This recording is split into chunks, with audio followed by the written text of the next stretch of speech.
À l'occasion de l'indépendance, le président du PPACI, Laurent Gbagbo, s'est aussi prononcé ce lundi par la voix de son porte-parole, saluant les décisions prises par l'État pour honorer la mémoire d'Henri Konan Bédié et aussi sur la situation qui prévaut en ce moment au Niger. Les précisions de Mardoché Kwasi et Fulgence Kissiedo.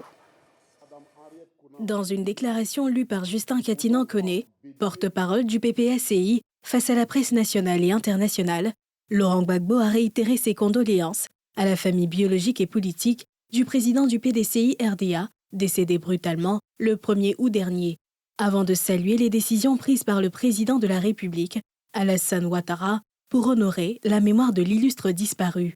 L'observation de 10 jours de deuil national et l'annulation des festivités marquant le 63e anniversaire de l'indépendance de notre pays et de bien d'autres activités conviennent à la circonstance du moment.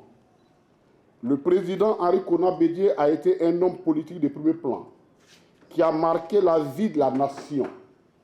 Il mérite la reconnaissance de celle-ci et je me félicite que le président de la République ait donné corps à cette reconnaissance. Le président du PPACI a cependant regretté que le président de la République n'ait pas profité de l'occasion pour satisfaire l'une des demandes maintes fois formulées de son vivant par le président Henri Konan Bédié, à savoir la libération des prisonniers des différentes crises survenues en Côte d'Ivoire et le retour de tous les exilés.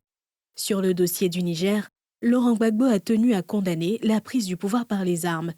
Il a toutefois émis des réserves sur les sanctions prises par la CEDEAO et le projet d'intervention militaire.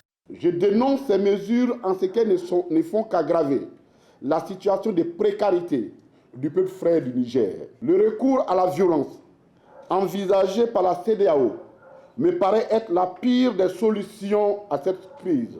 C'est pourquoi j'en appelle à la retenue de toutes les parties pour privilégier les solutions politiques et diplomatiques. Le président du PPACI a enfin invité la CEDEAO à une réflexion globale et approfondie sur les causes des coups d'État successifs en Afrique de l'Ouest, afin d'apporter des réponses plus efficaces aux aspirations des peuples de la sous-région.